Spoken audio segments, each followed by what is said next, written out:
Hello everyone, my name is Vikrant. I am certainly a cool guy of this department, and our department is Material Science and Engineering department. Hello, good afternoon. My name is Karra Vikrant. I joined this department in the month of February, like last year. So I consider myself to be junior to some of the UG candidates because they have joined earlier. They are like seniors to me. So before joining IIT Delhi, I did my PhD from Purdue University in Materials Engineering department, and previous to that, I did my undergrad from Materials and Metallurgical Engineering department from IIT Kanpur. And I had a brief stint at US. I worked briefly for 3 years in Oak Ridge National Labs, and then I returned back to India. And my main areas of interest are computational materials engineering, especially focusing on developing some of the microstructural properties and correlating it to the macroscopic properties. And the current trends, what we are looking at in our group is especially focused on the energy sector. Apart from that, I would like to solve some of the traditional material science problems too. So, sir, if you did not get into teaching or research, then where would you have wanted to end up? The alternate profession which I would have chosen is especially maybe in cooking. I may not be a great chef, but definitely a decent cook.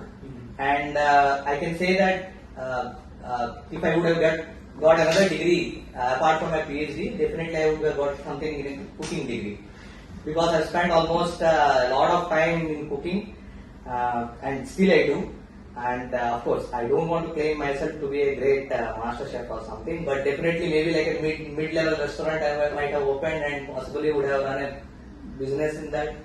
And I have actually a palate to taste like good food. And of course my cravings are really high, and it usually happens after midnight or sometimes during the midnight. So obviously no one is there to cook, so there is only one option: either you order from outside, and also of course if you are abroad, then it's really difficult to get it from outside. So obviously the best thing to do is that if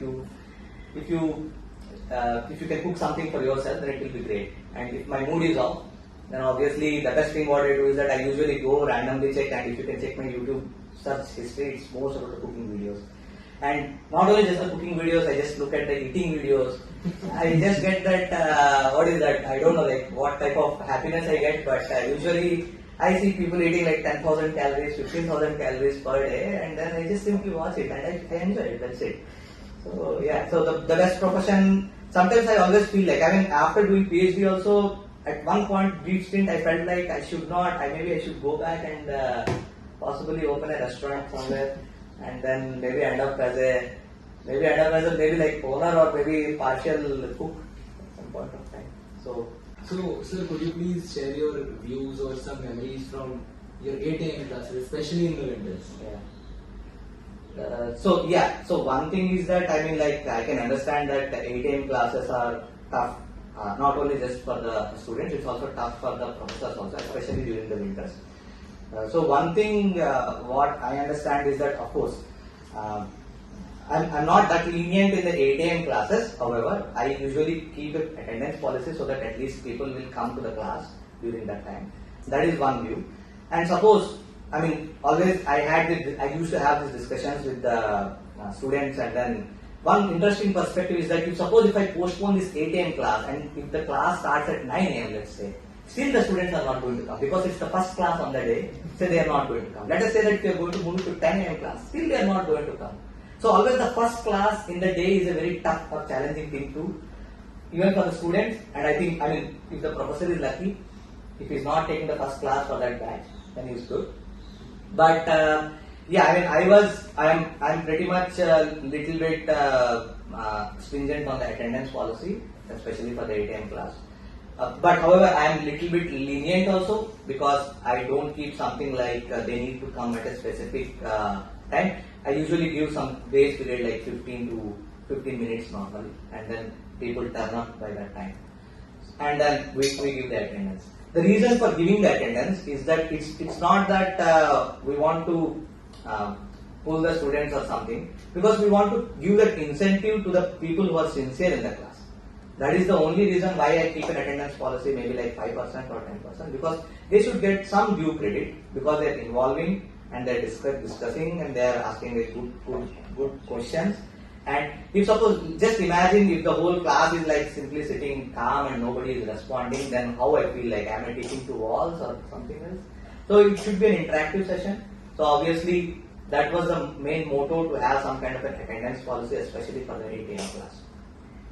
And of course, I can understand that I can correlate myself with all the 8 AM classes during my time. I never claim that I have attended all the classes.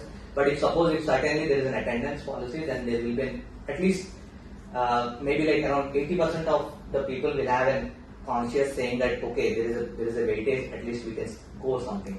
And I am really good in this aspect, especially I am giving like 5%, but I even have some professors who are even more smarter. What they used to do is that they simply used to say that we take the attendance, and what we do is that if the person has performed really well, if suppose he is in border case, let's say, then if his attendance is really good, then we will do a good grade. If he is not in the border case, if he is in the border case but his attendance is very good, then obviously they are not going to do it. That is even more precarious, right? I mean, obviously because there is no certainty involved in that one, and no one knows that, because especially in the IT system, that who knows? I mean, people may end up in the border case every time. And grading system the timing system is exactly like your grading system. There is no certainty like A kitna mein end hoga, B kitna mein end hoga. The same way first class kitna mein start hona chahiye, there is no such thing. So of course I understand that khand mein hota hi hai, but yeah, I mean, in order to squeeze in the schedule, obviously we need to have 8 AM classes. There is no other thing. And I also can correlate myself with the UG folks that most of the time these folks they won't sleep till 2 PM in the night, 2 AM in the night. Then obviously it's tough to wake up. At least 2 से लेकर 8 बजे तक अगर सो जाएंगे, still they can make it to the class. But उससे ज़्यादा भी 3 बजे 4 बजे तक if you play gaming करेंगे, कुछ और करते तो मतलब it will be stuff. So yeah, so only for that reason we are having an attendance policy, especially for 8 AM classes. And apart from that, obviously every professor or every teacher want to have expect that people should come to the class and they interactively participate in that. This is what the expectation of each and every professor. And I can understand that 8 AM classes are tough, but we don't have any other choice. We need to go with it. And especially after keeping this attendance policy, at least in my corrosion class, and people used to turn up because of the 5%. And then on top of this, for some reason I really love surprise quizzes. So what I usually do is that I keep something like around 5% in the attendance and then 10% for the surprise quiz, or maybe 15% surprise quizzes. So what happens is it's a fun thing. So usually when people start losing, so initially what happens is that during the start of the semester people will come and then they will lose the track of it. So in order to actually just give that kick, right? So what we do is that we just throw in some surprise quiz in the class, and usually the surprise quizzes are not that tough, because especially what I do is that whatever I teach at that time, I teach maybe like 10-15 minutes and then immediately give a surprise quiz, so that they need to answer the same thing at that time, which is convenient if people come at least. So there is no pre-preparation or something which is required. And then obviously if someone misses the surprise quiz, they will have that feeling, right? अरे miss हो गया था, आपको क्या होगा course में? Then obviously people will be little bit attentive, and I hope they will come. And of course there is another batch of people who will never turn up to the class, which is fine. I mean, like if they are not turning up, so there is nothing like, we don't want to force or enforce anyone, because you people are already grown up. You know exactly what you need to do in your life, right? अगर आपको already कुछ passion बन गया था कुछ और करने के लिए, तो then yeah, please go ahead. But don't go with the exceptional or some kind of cases. That is my opinion. It is not even my advice, because usually what happens in the IT system, which is unfortunate thing, is that people when they come, they will say that किसी का 30 लाख का नौकरी लग गई, चलो मेरे भी लग जाएगा. No, that is not the case. 30 lakh का नौकरी क्यों लगी है? They'll say that some 6-pointer has got 30 lakhs नौकरी है. So no, don't go with the exceptions. I mean, like just grounded and see for good, look for the better opportunities. 30 lakh तो मिल ही जाएगा आपको at some point of time. आज नहीं तो कल मिल जाएगा, कल नहीं तो कुछ और दिन में मिल जाएगा. ऐसा नहीं है कि मतलब आप हमेशा इसी में रहेंगे. So I always encourage people to don't look for the exceptions. You are here to finish your degree, and you need to be sincere with the academics whatsoever. That is my only suggestion which I have is that because this sincerity will automatically reflect in your profession also at the end of the day. अगर आप सोचते हैं कि चलो ठीक है मैं ये 4 साल कुछ कर लूंगा किसी न तरीके से निकाल देता हूँ and then later on I will do something else. It may work for someone. I'm not saying that it may not work, but it is not a good sign. That is the reason why I think some of the companies will have this kind of a CGP cutoff. It is not that they don't want to. They want to test your brilliance or something. They want to see that how sincere you are. That's it. And of course, I'm also not saying that the people who come to all the classes are going to get a good CGP. That is also not the criteria. Sometimes, of course, you need to invest some time after coming to the class, after leaving the class also.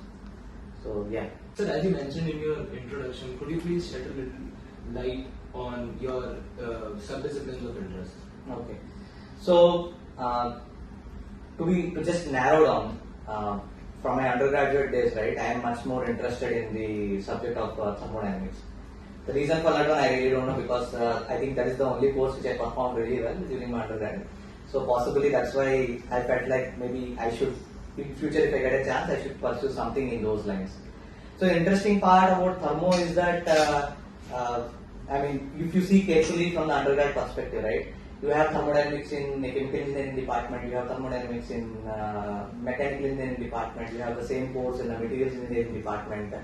And back in our days, we used to have a thermo institute course, basically for the other departments like civil and some of the other people also used to do the same course in the engineering disciplines. So I had a strong feeling that the thermodynamics in materials engineering department is far superior at the undergraduate level because based on my experiences, earlier I used to do a TA back in my back during my graduate level. At that time I did a TA in chemical engineering department, and what we understood is that they're actually curtailed to a certain arenas. But if you see carefully, the materials thermodynamics course is like huge, vast, and I have never expected that it is so vast that actually you can convert it into for different applications. And from there, from that specific starting point of thermo, I have started to venture into the different arenas, especially the energy sector. So the best thing about it is that when I was venturing, I really don't know, but then later on I realized that how powerful is actually the thermodynamics. So that's why I encourage people to take that course really seriously. And also possibly what our department also needs to implement is that we need to keep that as a prerequisite for the other courses. The reason for that one I should say, I don't know, I mean, who did this back at IIT Kanpur. All the courses, whichever follows, because thermodynamics is the first materials engineering course for us, and after that, the following courses like kinetics, phase transformation, phase equilibrium, everything has a prerequisite called as thermo. Even for the mechanical behavior of materials, you won't even believe that the thermodynamics is a basic fundamental course. So, based on that, I still feel like even still today, I mean, like though I say like I am really very good at thermo, but sometimes I revisit myself feeling like no, I don't know much about it. Though it looks like a very easy topic, but it's so in depth that always I try to find myself to go back and study the basic principles again and come back and try to explain to the other people. And just to continue for that one, anyway, we have started about this discussion. So just to carry on. So yeah, of course, I mean you're already doing MLL 100, right? So you people definitely know that. I mean the first class, whenever a materials engineering professor when he starts teaching like where the materials engineering is important, right? They start with this so-called Stone Age, what else? Except Ice Age, I think Stone Age, what else is there? The Iron Age, Bronze Age, and all those things they usually explain. And then they'll come to this era saying like Silicon Age, and then probably something called as Carbon Age. So the Carbon Age, why you are talking about Carbon Age, is basically not just the carbon. When we mean carbon, it's about the carbon dioxide emissions too. And that is where the energy perspective also comes into picture. So from my perspective, the the thermodynamics is so old that it is basically being developed by engineers because they don't know what exactly is happening. They don't know about anything about science, but they still they have developed based on some of the engineering principles. The same thing exactly which goes in parallel is about the materials engineering, because in the Stone Age nobody cares about science. They want to make some fabrication. They started with stones and everything, which if you see carefully it is nothing but right now we call it as ceramics and all that stuff. And then we moved to all the metallurgical aspects, Iron Age, Bronze Age and everything, and then later on the semiconductor devices, and now of course now the polymers and everything has come into picture. So inherently everyone, but knowingly or unknowingly, is a materials engineer by default. So yeah, I mean one should be proud of being a materials engineer because inherently by default you came to this department, I understand. But whatsoever based on your JE rank, I think you came to this department, which is okay. Even I came to the same department unknowingly, but then later on, I mean, like most of us, they really don't know like what exactly we were doing in the UG time, right? But that's fine. Sometimes, I mean, and also we never know that what are our passions and other things also. So at that time, I felt like okay, whatever we got, I think we should utilize that time. And then I have tried to chosen this field and try to develop some of the niche areas like thermodynamics especially thermodynamics of materials which actually showcased which has changed my life